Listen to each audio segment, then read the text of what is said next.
Coming to you from beyond the final frontier, it's Archaeodeath. Welcome to all of our time-travelling Doctor Who followers. It's me, Professor Howard Williams, and Hi, I'm Rabbi Hannah, that rebel rabbi. And we are going to be now moving in our series of discussions of the theology and archaeology of Doctor Who to address the Revive Series 11, the first series with another brand new Doctor, Jodie Whittaker, although I will still be sporting my 12th Doctor mug.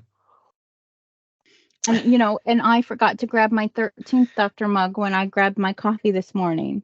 Oh, no. I know. I'm a terrible fan. We can always break and you can get your coffee when you need to. But I'd love to go through this series because it's a series that is in many ways a continuation of my frustrations with declining quality and weird storylines. But actually, and I know we're going to hit some storylines that you absolutely hate, but there are some really interesting mortuary and spiritual angles in this series that I think that we'll both be wanting to cover. So I don't know, do you want to say anything broadly before we kick off on our review of episode by episode? Absolutely. So for me, this series, I love Jodie Whittaker. I think she brings a very interesting take to the Doctor. But the writing this season is very hit or miss for me. There are some episodes like you talk about that are absolutely unbelievable that I'm just engrossed in. I find there's so much nuance in and I love it. And there's a few episodes that I literally was like, there was no point to this. Either there was no point or they completely missed the mark and went in a direction that was really uncalled for. And that'll be more apparent as we get to those episodes. Absolutely. And shall we just crack on then with the woman who fell to Earth? Because I suppose that with the new Doctor, we have a brought back to an Earth-based focus with new companions. We have Grace and Graham, Ryan and Yasmin, or Yaz, who join her in that first episode. And grief and bereavement are integral to how the story moves forward because, of course, in the fight against the Stenza, Tim Shaw, as they call him, Grace perishes, and the wife of Graham, and we have this whole mourning for Grace's bravery, and we also have companions who are it's not the first British black companion, but we have the first British Asian companion in Yaz, and we have Ryan, who brings not simply a blackness but a range of other characteristics, including his dyslexia and is it dyspraxia as well, I think, to the equation. It is dyspraxia, and the coordination issues that he faces as part of his confidence and his relationship with his foster grandfather Graham is the true sort of brilliant sort of elements of the story. So we have back to Earth, new companions, new components of identities, contributions, perspectives, and a story fighting another megalomaniac alien who is using Earth as a sort of playground type. In short, that's what I would characterize it as. For me, I really enjoyed seeing some differences in the theme. So we see a Doctor who obviously is the first time we really see a female Doctor. We've heard that there are female Time Lords. We know it happens, but this is the first time we're seeing this main character become female. I love that rather than the TARDIS spitting out a new sonic screwdriver, that she takes the time to actually craft the screwdriver that she is using, the sonic that she's using as her iteration of the Doctor. That is something that I think really beckons for me, is that it's not just spitting out. We've seen sometimes that the new screwdriver spits out from the console in past seasons when we've gotten a new Doctor, but she literally goes to work kind of building and putting her own self into this sonic, and I really love that part about it. The other thing I do enjoy about the first episode is that this is the first time we've seen multi-companions that go on to stay with the Doctor. Usually we see multi-companions over a stretch of like 1 or 2 episodes for an arc. and then we're back down to either the one or the two. We saw, Rory's father join them, Rory and Amy, but then he leaves, and then it's back down to Rory and Amy. So it was interesting to see that now it's like almost like a Scooby gang of 4 people. We have the Doctor, we have Graham, Ryan, and Yaz. And I do like that they have like these connections. Graham is now the only family that Ryan really has since Grace's passing. And I love the way they talk about her bravery and that she was willing to do what she had to do to not just save her grandchild and save her husband, but really humanity in general. So I love that. I love the construction of the sonic screwdriver from the kind of spare parts that kind of like it almost kind of parallels the kind of mashing together of these new companions for me. Is like she's taking these spare parts and building, but she's just kind of finding these people who suddenly are now connected to her and are now her companions. So I really enjoy that. And it should also be said that the recrafting of the screwdriver and the particular part of Earth is distinctive, that they've chose the great South Yorkshire city of Sheffield as the backdrop, and they're filming it there. And Sheffield's got a distinctive topography, the combination of a series of valleys, a medieval castle and origins, which comes in later as an important point. It has medieval origins, but it also has industrial roots, and the Sheffield steel, of which she makes her sonic screwdriver out of, is the famous Sheffield steel that is such an integral part of the British Industrial Revolution and late 18th through to the early 20th century history of that region. So there's an attempt to ground the Doctor on Earth and in a particular big northern British English multicultural city with industrial roots, and that is very much framed around the settings and the storylines of a series of episodes. So I think there's been Welsh episodes, there's been Scottish episodes before, there's been London-based episodes, but the landscape of parts of northern England, I think for most international viewers, will be a bit of a confusion. And I think there's at least there's a hint, a flavour of that in this series that tries to connect to the north of England. I think that's an important point in terms of history and archaeology, because of course if you go to Sheffield today, there is an industrial museum, and you can learn all about the Kelham Island Museum and the history of the city. And so there's lots of aspects to that civic identity that come out. And I suppose the other point I would like to make about this, the baddie in this first episode, the Stenza, is he's there hunting people as part of a designated target, and he's a cheat because he's trying to make good in the world of the Stenza by doing this, and the Doctor calls him out as a cheat because he employs methods he shouldn't be using. But the trophy taking, that he's another actually really freaky alien who sticks the teeth of his victims onto his own body, so his body. Yes. He wears his own victims' trophies, so his face is all bits of teeth, which is disgusting and freakish. But also it does play into this sort of idea of the barbarian, which I've talked about in previous series, the horror of the barbarian, the space barbarians, and the earthly grounded other, the othering of certain species as bad guys, because they do things that are seen as unearthly. And one thing that is continued to across our popular culture we see as the barbarian is the taking of heads and the taking of trophies of body parts. It's a classic of horror fiction. There's always a baddie with a bunch of heads on a shelf, or a bunch of heads in a fish tank, or whatever it may be. There's all sorts of or steaks. And so I thought that, yeah. Oh, I've seen it across it, like you said, I've seen it across a couple other areas. In recent years, I think what it harkens to mind for me is Killmonger, who has the scars that he has placed all over his body for every kill he has taken. While he hasn't taken the teeth and displayed it like I'm taking teeth and displayed it, he still displays his warrior aptitude by cutting a scar in for every kill that he made across his career as special ops, and he displays that proudly. You see him in that movie take his shirt off and tell the audience, what that is and why he has it for every, kill he's done. Another one that is recent years, I say recent years, but it's probably 20 years ago, is of course the original Mask of Zorro, where the bad guy literally has the head in the jar of Zorro's brother and is drinking water from that jar because he believes it's going to imbue him with the strength and bravery properties of who he killed. So yeah, I think that kind of harkens to all sorts of across pop culture of ways they display this kind of warrior aesthetic. Yeah.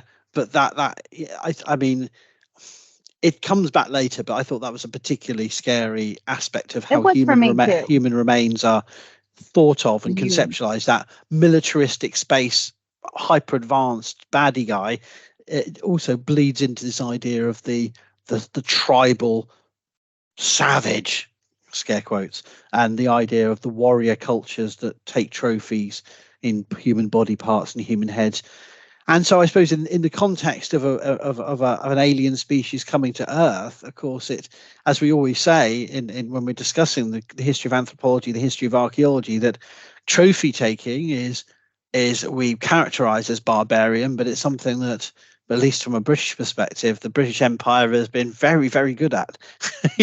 We're very good at trophy taking and souvenir taking on a personal level, but official, literally pulling out of trophies, not necessarily human bodies, but of militaria, of items, replenished. So large parts of North America, large parts of the UK are full of memorials that integrate aspects of Russian, German, and also other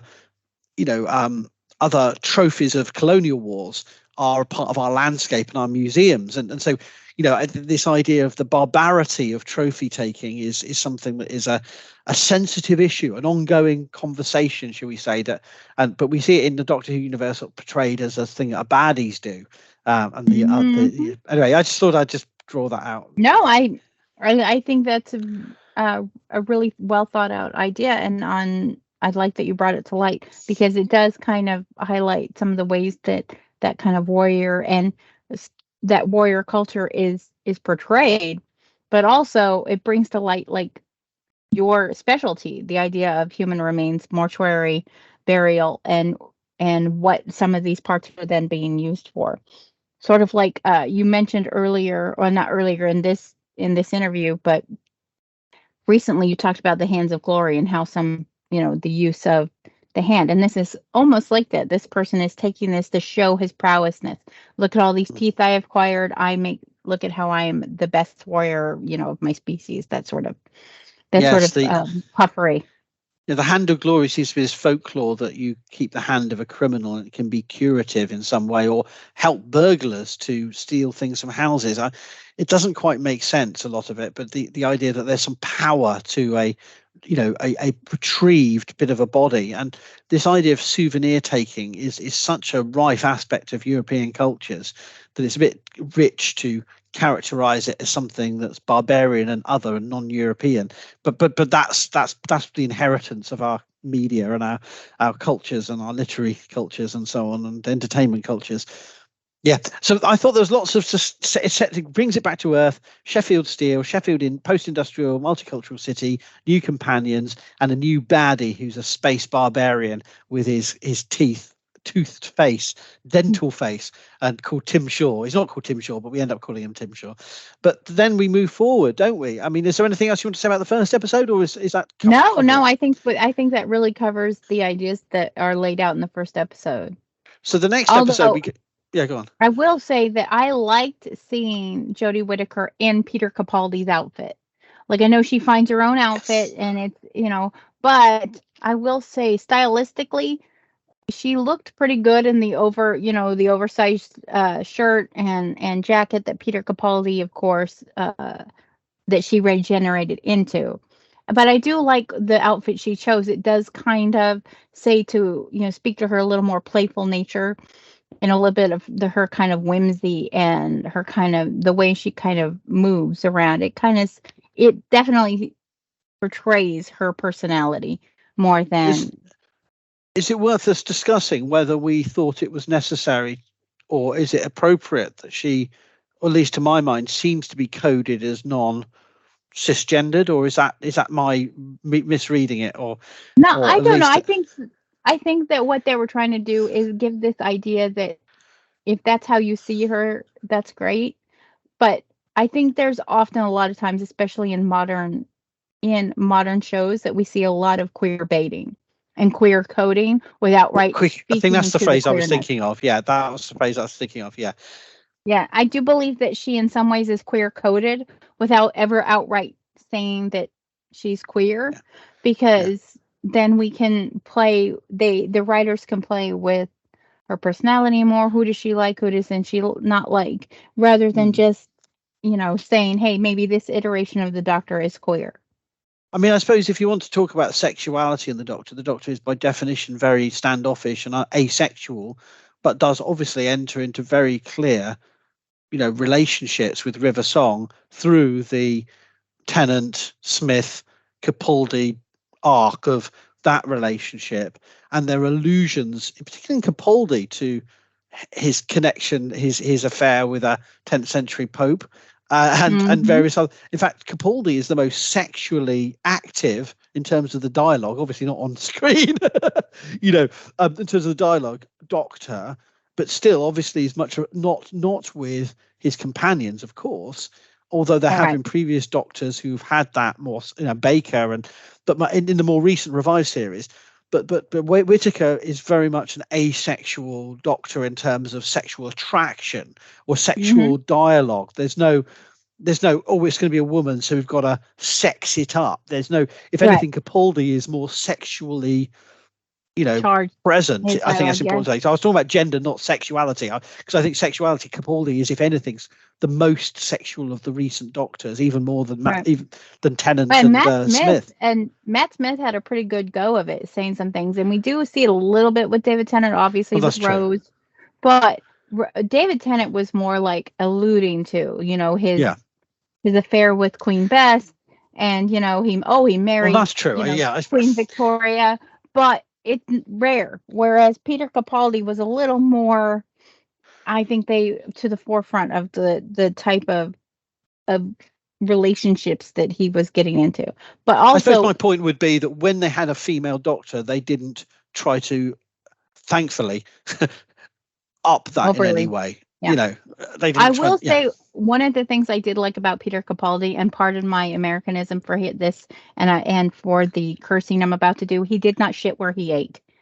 And so I did appreciate that, is that it was not yet another trope of the Doctor and companion like love story, because we see that a lot with David Tennant, and then Christopher Eccleston kind of blending into David Tennant, and then Matt Smith. So I mean, with Amy Pond, there was a little tension there, even though Amy goes off with Rory. We know she ends up with Rory, but there was a little tension there. So I'm really happy to see that we had a Peter Capaldi who had clear interests, River Song, and some other things that some other people he referred to, but it was not his companions. And I appreciated the stopping of this idea that the Doctor and the companion must have some sort of sexual tension. Yeah, good. Yeah, I agree with that. So when we go on the first adventure in the Ghost Monument, they're chasing the TARDIS. They've lost the TARDIS, and they're on a spaceship. Find them as part of this competition, and it's a very dark story of people in a multi-planetary, multi-species competition for a prize that they have to negotiate all manner of contrived obstacles that will actually kill them, and to attain the final end of the game is to find the Ghost Monument, and they realize the Ghost Monument is the TARDIS, if I remember correctly. So it's an adventure episode, but I suppose my only archaeological take on it is this idea. I love this. I don't think it's fully fulfilled or developed, but Whittaker's Doctor alludes to it later on as the TARDIS is the Ghost Monument. But it's a lovely idea that I don't think was fully developed. The idea that the TARDIS comes in and out of phase and only appears at certain times on this planet, and it's famed throughout the galaxy as the Ghost Monument, and people know it as the Ghost Monument, but they don't know what it is or why it is there, and only she will know it's a TARDIS, because the TARDIS is in disguise as, this is, you know, from that episode, as a police box. So I love the idea that it's never really fully pursued, this idea of a monument, you know, that people don't know what it is, so they give it this title as a monument, a fixed, something enduring but fleeting. And I love the idea of a ghost monument, a monument that echoes through the centuries and appears only at certain unspecified or particular times, and yet we don't, because I presume the TARDIS is looking for the Doctor again. It's trying to phase in and out, looking down the timelines for the Doctor to reconnect to it. And of course, we know the TARDIS is a person object. It is a personality, and so I love that reframing of the TARDIS as a ghost monument, but on a landscape, on a dead planet with all sorts of dangers, but, you know, is a one level a target for a game that is actually their haven. They need to get back to it. And I suppose the other thing is the anxiety of being lost from your ship. And there's other episodes of Doctor Who that play this out, of the TARDIS being trapped, and the whole story is about trying to get back to the TARDIS, because the TARDIS has been either immobilized or protected, and that's a recurring theme from the very first Doctor, actually, with the Aztecs, where the TARDIS materializes inside a Aztec pyramid, inside a tomb, and, you know, they can't get back at it. And so I love that idea, that those are my thoughts on the Ghost Monument. So to jump off of your point about the TARDIS being this ghost monument, I think that we also see that throughout the series.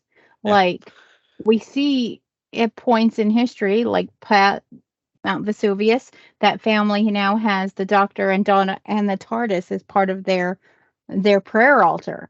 We see a church that has the TARDIS as one part of its, you know, stained glass. So I enjoyed this idea that throughout space and time, it's the TARDIS that is almost more recognizable as this object of almost faith than the Doctor. We see it at a church. We see it seen as an altar. More often than not, you know, people see the TARDIS more than they do the Doctor as that beacon of hope. You see the TARDIS, and here we know that, like, someone has come to save the day. Not always do we know what they look like. No. But that's the TARDIS, isn't it? So are you the Doctor? You know, we recognize the TARDIS oftentimes before we recognize the Doctor. Yes, such an important point. Yes, thank you. That was the best part of the Ghost Monument for me. I was not drawn in to this one as much as I would have liked to be. It was okay, but it just seemed, you know, and this is what I'm talking about, that kind of like up and down writing that happens, that's all through this season. It was not fully articulated or fully right. It was not fully articulated, and so well, it was not good for me. I suggest we just tackle the next one, which I actually like, but you hate, and I don't hate it. I just irked by it, and I think this does reflect our different relationships with the story of Rosa Parks as US based or UK based, because I think this, if I can put in a defense of it from the start, I think aimed at a story that's taught to British school kids in a very simplistic way to explain race relations to the US. You know, this is almost a classic Doctor Who. The first episode, he brings his new companions back to Earth, and they're encountering a piece of Western history, and they go for Rosa Parks getting on a bus, but there is basically a space Nazi from the future who's used a vortex manipulator to come back in time to try and stop this pivotal moment. So, but we never understand why, other than maybe he's a racist from the future. But they don't give us a clear understanding of what the impetus is of this character. Why that particular incident matters. Exactly. Why is it the Rosa Parks? I mean, I get what they're trying to do is kind of allude to the butterfly effect. Well, this is going to, if this doesn't happen, then that doesn't happen, and then all of it crumbles. But we never get a clear understanding of why he is either sent himself there or somebody else has sent him there. And why does he hate it so much? Like, is he just, like you said, is he just a Nazi? Is he just a racist from the future? Is he just a jackass? You know, we don't get a clear understanding. Or maybe in its defense, that is for the best, because a lot of the motives of those that oppose civil rights are not ever coherently articulated or rationalized. There are those in the extreme who concoct very elaborate ideologies to oppose. But I just wondered whether that is less important than the idea that there will be the evil time traveler trying to meddle in time, and the Doctor there. It's a classic Doctor Who trope. There's the Doctor. The Doctor is there to stop time travel, changing history. But I equally feel this is cringe, because, as you say, that butterfly effect is not properly explained. And while it's good intention, that hero cult of individual civil rights activists is perhaps something that, for particularly recent history, while it's a brave move to tackle a sensitive subject from recent history, I applaud it. And yet, come on, it's cringe, isn't it? Yeah. So for me, one, the idea, like playing off the idea of this like kind of evil, all-encompassing opposite of our heroes. We see that here. This rough and dirty time travel, this character that is the opposite of what Graham and Yaz and Ryan and the Doctor are doing. We see that in other places. Quantum Leap.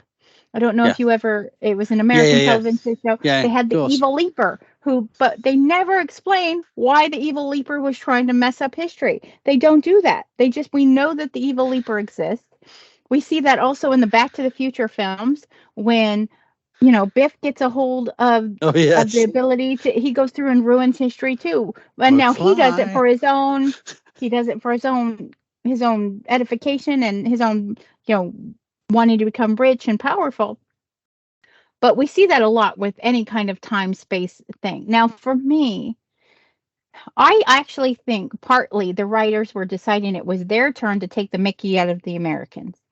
And here's why. How often have American shows portrayed British history or times of important British importance and then went and kind of like turned it on its ear, and British people are going, that is not exactly what happened. And why suddenly are you coming? Why is it a American coming to save the day in British history? So I think the writers took a little opportunity to say, it's our turn to say it's going to be the Brits who come to save American history, and thereby we help save the civil rights movement. Here's where it goes wrong for me. I enjoyed it in terms of like, it did evoke some strong feelings for me. The civil rights movement started before I was born. That being said, I learned a lot about it.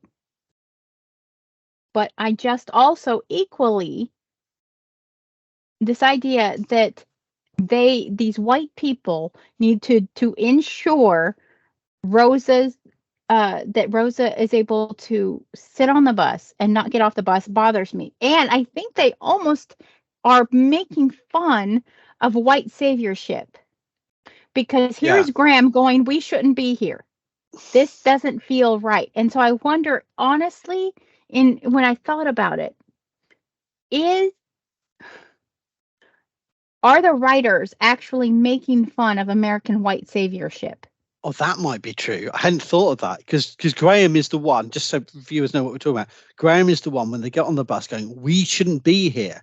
This is not our place. Yeah, right. Exactly. It's the white person saying, this is not our place. We shouldn't be here. And so I wonder if in just a slight poke, if they aren't just slightly saying, now take that, you Americans, you white, well, not even just Americans, but white people in general, and go out into the world and realize that maybe you don't have to be there to save marginalized people. And so I just like slightly wonder if that's a little of it. That's really my only critique, is that one, but then when I think about it more, is it really the British trying to take the mickey out of the fact that how many times have Americans decided the same thing. Well, we're going to go save Britain, we're here, we're the cavalry or whatever. So maybe the writers were like, it's our turn. So in that respect, I can give it its props. But it is Anything not else? my favorite. Is there anything else you specifically want to say about this, or shall we move on? No, that's really it. That's really it. It was just, yeah. So we can go to Arachnids in the UK, which... Arachnids in the UK with Chris North. Yes. Who, every time I mention Chris North, I've got to do the pose from the beginning of his original Law and Order. Which he did, with a bam bam. One of the only shows, Law and Order, is actually originated in the US, and then the UK created a Law and Order British version. Usually is the other way around, is we steal shows from you. I'm actually surprised we haven't had an American Doctor Who, but I think Legends of Tomorrow was the closest that we got over here. But okay. I would say so. Arachnids in the UK takes us back to Sheffield, and the concept is that it's actually not a sci-fi episode. It's about ecological. It's about pollution and our environment. It's basically, there's old mines. It plays on the industrial history of Sheffield, although it's a bit ridiculously naive because there aren't mines literally under Sheffield. But anyway, you don't need to worry. The idea is there's old mines under a new spanking hotel that are multi-millionaire Trump-coded sort of idiots, American multi-millionaire. Yeah, so it's basically another version of Trump. Is building a hotel, and it's making the spiders grow extra large. And the spiders are not the enemies; they're cute, and I'm very sad. And the baddie gets away with it in the end. He just walks away, and it's quite a dark episode in that regard.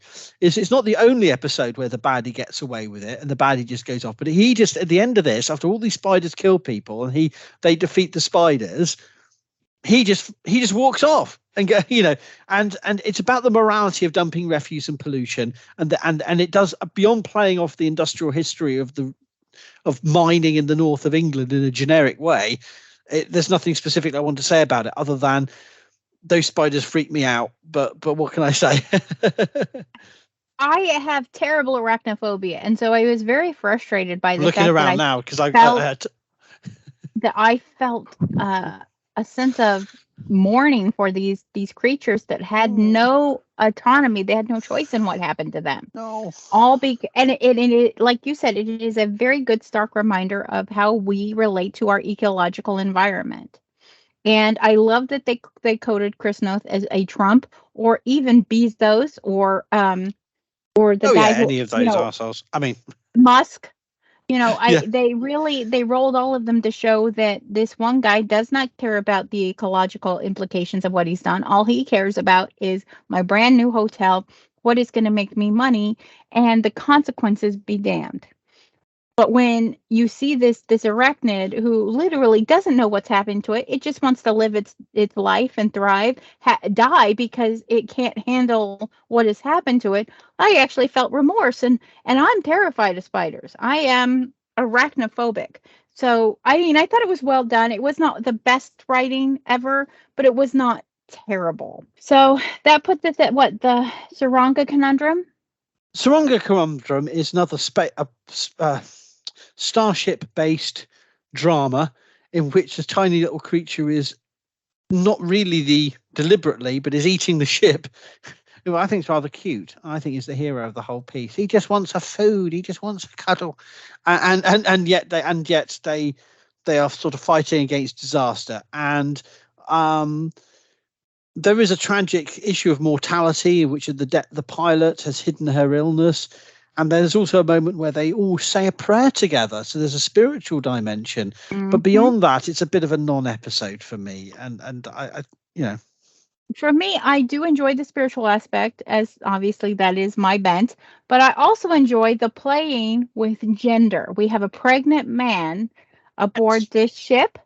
And it isn't like, oh, well, he's a trans man who is pregnant. It is literally, this is a male person. Yeah, it's seahorse, type man in that culture are the ones who get pregnant. And Ryan is there trying to help him through his, he's about to have this baby. He's there on this medical ship. So I did like the playing again. I think they did a little bit of that gender bending kind of turn it on its ear, the way we kind of see them do with the Doctor in this season. Other than that, and the little bit of prayer, there isn't a much to say other than Roy Kent happens to be in this episode, or at least the actor who plays Roy Kent. And I did not realize that his voice was not that deep because I had seen him only in Ted Lasso. I see this episode, and he's just speaking, and I'm like, oh, okay. So I thought, okay, I'll just, other than that, it was not really, again, with the up and down writing, it was not really, like, Rosa was okay. I feel the first one was really good. And then this one's, it's not terrible, but it's not a standout episode. The next one, however, Demons of the Punjab. Okay. So back to Earth, they're going outside of Earth, back to Earth, outside of Earth, back to Earth. Earth, space, Earth, space, Earth. And this third Earth episode takes us again to an ethnic story linked to Yaz and her mother and her grandmother, and the going back to meet her family in India just at the moment of partition, where Hindus and Muslims are sectarian violence on a scale created by the aftermath of imperial, power and the end of British rule, where we see death and violence, and we get a sense of an untold story of Yaz's family at that moment in the Punjab. But the aliens are a very important thing. They are, and they're the point. The story itself is rooted in an untold story, and a second episode, whatever you think of the Rosa Parks episode, at least it's trying to tell a story of race, ethnicity, identity in the modern world, and making audiences think about those issues that affect Britain today.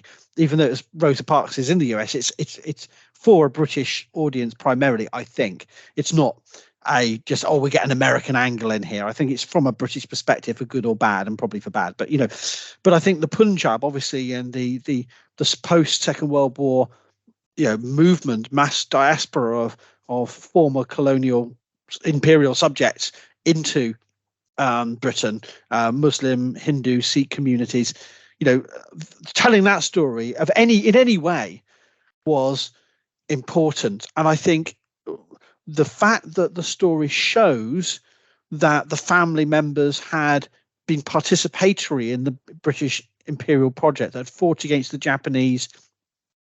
One of them shows that they see one of the aliens at Singapore, supposedly at the fall of Singapore, and the death of and then you get a sense that these aliens are there then in the Punjab watching death happen, and you think, oh, the aliens are the baddies. What are they doing? And then you realize actually they're not. They're an assassin hive called the Thijarian Hive, they've not turned up to kill anyone. They've turned their whole community into witnessing and mourning those who were lost, to acknowledge the unacknowledged dead.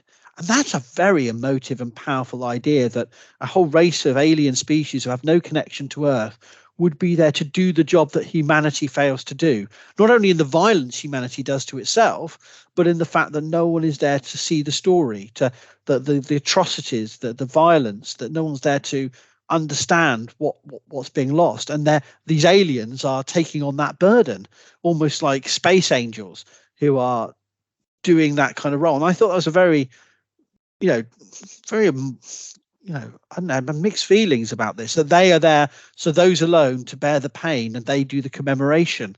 So the idea of pain and violence and loss linked to the commemoration of another species is a very disturbing idea. And it does help us to critique our own inhumanity to each other. Exactly. And I love it. And I love it from the theological perspective. I love it because as a Jewish person in Jewish theology, we have what we call the Hever Kadesha. And what the Hever Kadesha's job is to do is, when you have someone who passes, their job is to stand guard over them until their burial, that they are not alone from the time of their death until they are buried. And it is the idea that we are supposed to almost be those watchers. We say something in Judaism that is blessed, may their memory be a blessing, and may their soul have aliyah, meaning may their soul rise. And so this idea of memory and the belief that what we remembered, what is remembered lives, I feel plays a huge part in what this race is doing. They're saying that everyone deserves to be seen. Everyone deserves to be remembered, and everyone deserves to be memorialized. So in that way, I find such solace in the idea. It's almost like those people who attend funerals for people who weren't known, because everyone deserves to be seen in their last moments, and everyone deserves that kind of companionship, that almost, to take you, to shuttle you to what comes beyond. So in that respect, I love that. What I also love is this is the first time we get a glimpse at the idea that there is some sort of religious faith tradition of Gallifrey. Because we see a wedding happen. We see a wedding happen. The doctor is the one who comes to preside over the wedding, and she says, in where I'm from, love is our religion. She is really starting to give a little glimpse into the fact that even Gallifrey has this faith practice, and that it's very possible that their faith practices is rooted in this idea of love one another, that kind of universal truth that we see on Earth across multiple faith traditions. At the core of most faith traditions is to love your neighbor as yourself, to be good to the planet, to be good to each other, and to live the best life you can. That's love in a nutshell. So I love that. I love that after all this time, we've kind of seen it displayed, though, in other doctors. The way that, today everyone lives. The way that here is Peter Capaldi's doctor saying, that love is, and kindness is the end of all things. And that's just today, that's what I'm going to do. And that's how he's the grumpiest of all doctors, but in his soul, his two hearts, that's what he does. So I love that we see that. And I loved the writing on this. And when we watched it together, this one really was powerful to me, and I cried. I was just like, oh, these people are there to watch, to memorialize, to in effect see okay.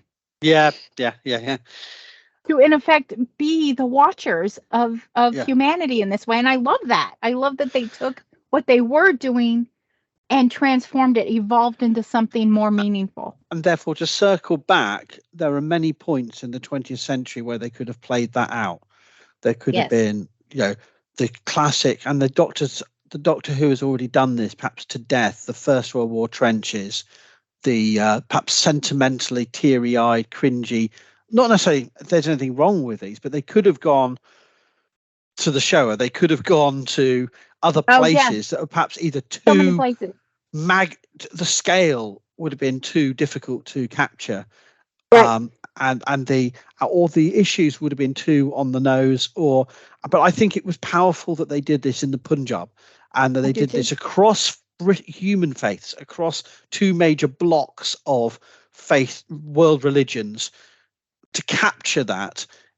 And it could have been two other world religions, but I thought that did a really important job for the story of British imperial and post-colonial legacies and I love on Britain. That they attached it to Yaz, giving us kind of the viewer. We're almost in Yaz's position. They put us as the insert, almost the self-insert with Yaz. And like you said, they could have done it any other time and it wouldn't have played as well. The Shoah, the Armenian genocide, we could have been at any part of human history that they could have done this, and I don't think it would have played out the way. No. And I loved it. I thought it was so good. Yeah. Kablam? Kablam is so silly, but I really like it. I suppose, can I just say that this is basically galactic Amazon, isn't it? Space, humans and computers, the uncanny valley of computerized Amazon delivery centers, beyond the ridiculous idea that they could actually deliver to the TARDIS, which therefore completely undermines the whole logic. But beyond that, which just irks me, the idea people can ring up the Doctor and that happens, of course. That happened in the Orient Express episode as well, didn't it? You know, yeah. And I was just like, well, hang on, if that could happen, why don't the Cybermen and the Daleks just kick the TARDIS ass if they can all find the TARDIS? So it doesn't make any sense. But if I can just get over my anger at that, I think it was a great episode, and it's that whole I thought was so silly. Yeah. But I think that they were taking a real big crack at consumerism and immediacy and trying to show if we keep it at this rate, there will be no work for humans because it will all be automated. I like that. Yeah. And to circle back to your like, why isn't the Daleks and the Cybermen? I think they fixed that because to me too, that seems like I think they fixed that with the Doctor's wife. You never took me where I wanted to go, but I always took you where you needed to go. I think that what they're saying is that I suppose that's true. The TARDIS allows. Okay, right, yeah. The TARDIS, because the TARDIS is like the time vortex. The TARDIS is seen all points in time and all the time. We know that because Christopher Eccleston says that at the end of his run, that Rose has taken the time vortex into her and she sees everything everywhere, and he's like, that's So I think it's the TARDIS that says, oh, these people need your help, so I'm going to allow this through. Whereas I'm protecting you from the Daleks, from the Cybermen, unless you need to. I am going to allow these things to happen. But it does seem silly, and it really shoehorns it. And I don't know that it makes entire sense, but yeah, but it's a silly episode. And I did like it. It was a filler episode to me. After coming off of the Demons of the Punjab, which was so powerful, then we just kind of have this almost throwaway episode. It doesn't really drive the characters. It doesn't really show any kind of growth of the characters. It's just there. Okay. Now, I know the next one you don't like, but I love. I hate this. The Witchfinders. So we're back to 17th century England. So we're back to Earth. I mean, it's an alien tree, basically. An alien tree is basically making the dead walk again. So it's kind of zombies, 17th century zombies rather than witches. And I love that bit of sort of classic horror aspect of it. But beyond that, beyond the dead rising again and coming out of their graves, it was absolute bloody nonsense with the camp King James and Okay, listen, I thought getting Alan Cummings to play King James was brilliant casting because King James, we know historically, is bisexual. Okay. It is, so getting a bisexual man who can lean into it just enough. I think Alan Cummings, I've always thought Alan Cummings was brilliant in anything he's ever done. I remember the first movie I saw him in was him playing a straight man who was trying to court a girl because he thought no one else would want her. And so he, and that was years ago, like 30 years ago, I saw this movie. And I just thought I've always seen his kind of over the top. And he could have played it way more campy. He's so subtle in the way he's hitting on Ryan just a little bit. He's just kind of like, too much for me. It's too cringy. It's just a king thing. It's just that whole. You know what? I think it's just because you're very anti-monarchy. So anything that involves the British kings, I get it. Queen Bess and Queen Victoria, just about I can tolerate, but somehow, British monarchies. Well, and let's be. I love the idea of this puritanical society because that's what it is. And then I love that because we have the dunking, that's part of the issue is the tree has now been cut and used to do this kind of puritanical, like if we dunk you and you die, but you float, then you if you sink, all of that nonsense that then we see later brought to the it's actually in the Americas as well. I thought it was campy, but hilarious and I don't know. The King James thing for me was just spot on. And I love that you see the atropic amulets that he's got in his box. Yeah. And I don't know. It's not meant to be, get you, but it was also not throwaway to me. We do see a little bit of growth. I like seeing, the little bit of growth. It's not a huge growth, but it's a little bit. It's not my favorite by all means. This next one, though, it takes you away. Oh, I love this one. So this is a Norwegian cabin, which is Mm-hmm. linked to a conscious universe that is trying to draw in or connect to our universe.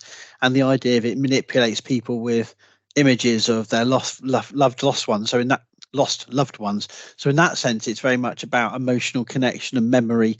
And I like that about it. I also like the inversion of the rural environment as innocuous yet dangerous. But it's not the wild that's dangerous. It's inside the cabin that's dangerous. And the girl is blind, and there's lots of horror elements to it. Yeah. It kind of gives a little bit of the Village, M. Night Shyamalan. Yeah. With the idea of the father trying to keep her safe by convincing her there's these horrors outside if she leaves. And I love the idea that this universe is sentient and it isn't trying to harm people. It's lonely. And I feel like that's almost a parallel to our own Doctor. The Doctor is seeking these companions that whether or not the Doctor they kind of just fall in line with. Yeah. It's literally just this being is lonely. And even she says that. She says, I will, if you need a companion, you could take me. Yeah. Let these people live their lives. But I get it. Graham is faced with his wife again, and what would you do if you got to be faced with the person who you miss? The same with the father. And I love the mirroring. You see the T-shirt is backwards. You see everything is kind of backwards in that kind of universe. I love that. The little subtleties. I don't know. I love it so much in the idea that it kind of highlights exactly what the Doctor is doing. The Doctor is a lonely god, and this universe is lonely and just wants to have companionship. I don't think it's nefarious. I think this is one of those cases where it's not a bad guy. It's just not understanding that what it's doing is causing harm to the creatures that it wants to spend time with. That's how it comes across to me. The anti-zone kind of just, the soul attract is kind of just, The Battle of Ranskoor Av Kolos is the final episode, but then we've got the special. So these are the two things we've still got to cover. I mean, for me, this episode has lots of archaeological themes and lots of spiritual. And Tim Shaw is back as the baddie who's behind it. He's been vanquished, but he's plotting his revenge on the Doctor. But the idea of a planet with a graveyard of ships, the vanquished of Ranskoor Av Kolos, who have tried to attack the Edifice, which is this floating monument. So this idea of we have the ghost monument, but we have which is the TARDIS, versus the Edifice, a floating monument. And the only way to access it is through this submerged 5 leaning stone circle. So there's like a prehistoric ground level connecting point. So it has all those kind of spiritual portal ideas that stone circles have. And so those are the archaeological elements, the graveyard of ships, the stone circle. It's a landscape of Ranskoor Av Kolos that evokes outer space archaeological landscapes of battlefields and ruins. We've dealt with chop yards and places where have discarded ancient ruins before and battlefields, but I love that idea. But that there's some kind of funerary or spiritual monument, a stone circle in water that allows them to transport to the Edifice, and the Edifice is the floating monument, is the ship. So those are they're the archaeological aspects of the landscape that I like. But of course, the ultimate center of the ship is the shrine, which we find is being run by the Ux, this two entity species, which are ridiculous at one level, but they're gullible and they're faith driven, but they believe that Tim Shaw is the Stenza is. But so they're manipulated by the Stenza and into destroying worlds and shrinking worlds and using their shrine. So their shrine is meant for good, but help shape the universe by thought. That's their power. They can shape the universe by thought. But because they've started worshipping a bad god, so to speak, they started worshipping the Stenza character, Tim Shaw, they're being manipulated into great evil. So I suppose that's the basis of the story. And the sideline I want to note is that the Doctor claims to have half invented the Wellington boot in this episode. It's another piece of sideline sort of casual throwaway material culture reference that the Doctor claims to have done. But in terms of the landscape of Ranskoor Av Kolos and the shrine, the sacred power of the monument that is being manipulated, I suppose they're the archaeological ideas, the religious archaeological ideas, committing what they call planetary genocide.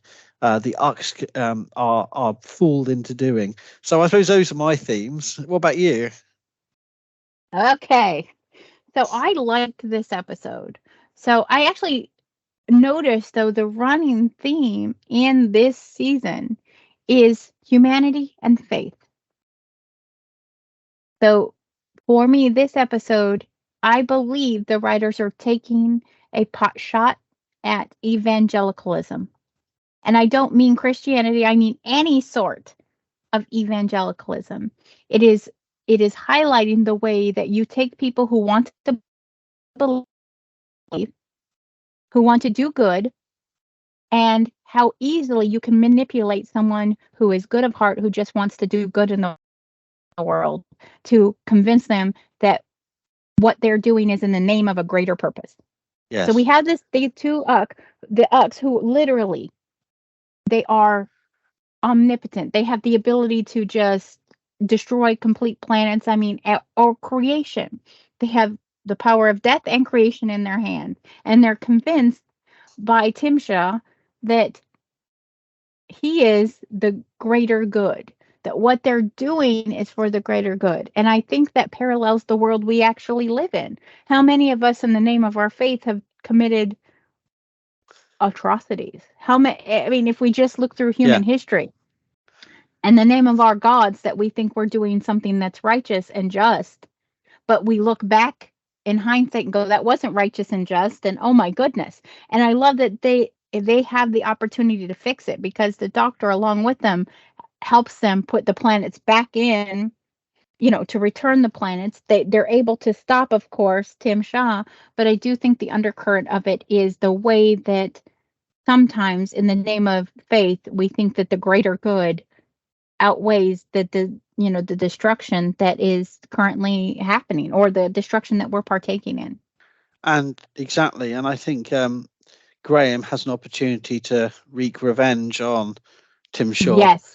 But decides not to, and that's a classic, perhaps cliche of action films. And no, it's a greater punishment that you survive and live with the guilt. But they literally consign him to a prison for eternity, which is something the Doctor himself has done and made the decision to do with the family of blood.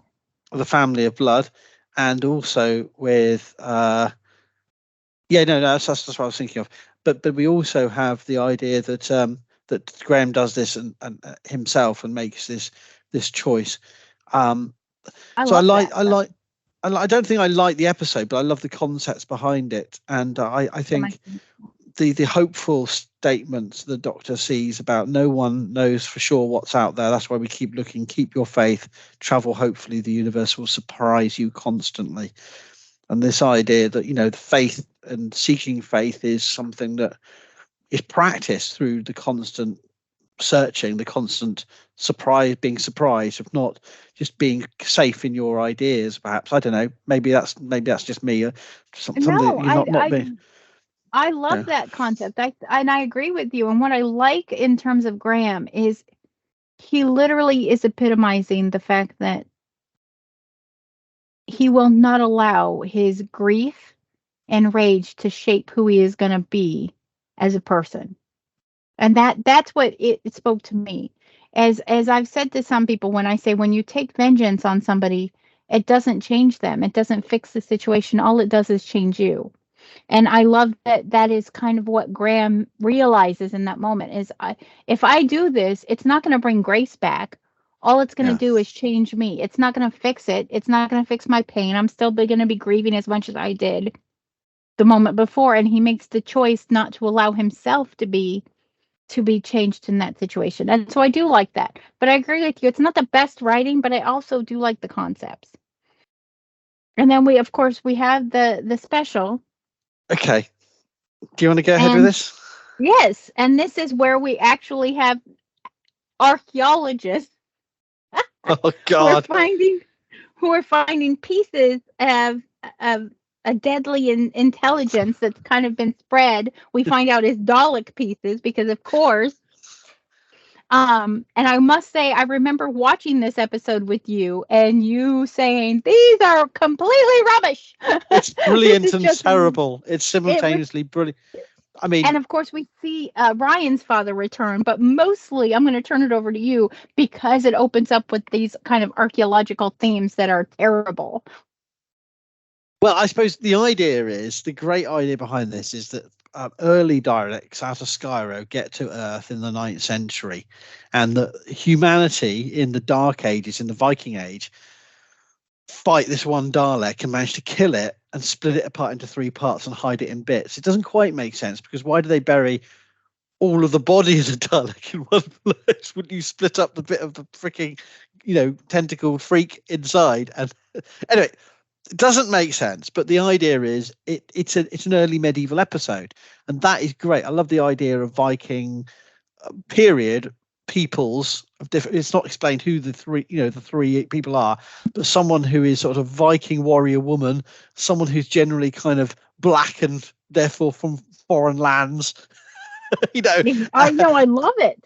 And someone who's presumably Anglo-Saxon, who taking parts of the body off to different corners of the world, and that's a lovely idea, and it's a lovely little backstory. And I've also done a blog post reflecting on this representation of a Viking warrior woman, because this is very much the Doctor Who catching up with the archaeological debates about the historical and archaeological evidence for Viking warrior women, and the legacy of the TV show Vikings from 2013 informing the fact that they chose to make one of the 3 warriors who defeated the proto Dalek, or the scout, recon-scout Dalek as they call it, the first out of Skaro, is a woman, and is sort of kick-ass sort of, and the way they dress her and her eyeliner strip is straight out of this repeated trope we find across. So I've done a blog post about that. Anyway,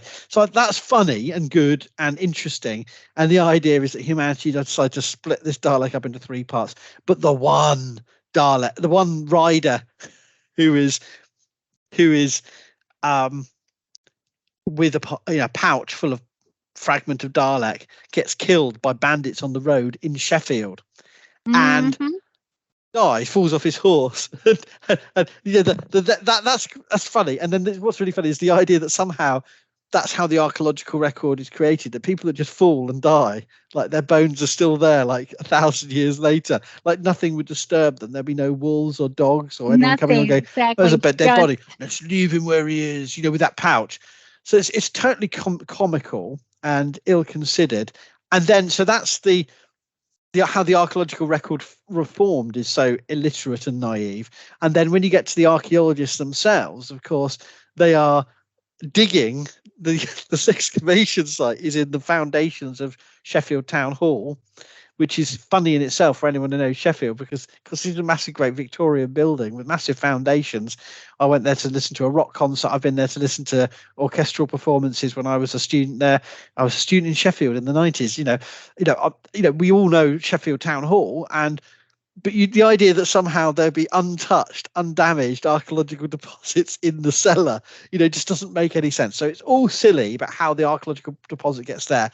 And of course, the archaeologists don't know how to record. The representation of how archaeological recording takes place is hilariously bad. They've got this lab on site, but there's only 2 of them, and they're working at a weekend, and it's New Year or something. I can't even remember. It's supposed to be New Year. Yeah, it's supposed to be New Year, and they're working. New Year, yeah. And then they're both utterly useless individuals, Lynn and Mitch, who have a crush on each other, and it's just like, just go away. go away, non-real archaeologists. But the idea then that obviously it's a Dalek, and the Dalek crawls out and gets on one of the archaeologists' backs, does its sort of Dalek thing, and she becomes in control, and then but there is also another crucial thing for people to know is there's a reference to the Richard III excavations, and Mitch is going on about maybe it's the site of the Battle of Hope Valley, which does actually link to Sheffield and does link to the environs of Sheffield anyway, in the Peak District. So at least there's a sort of a nod to Sheffield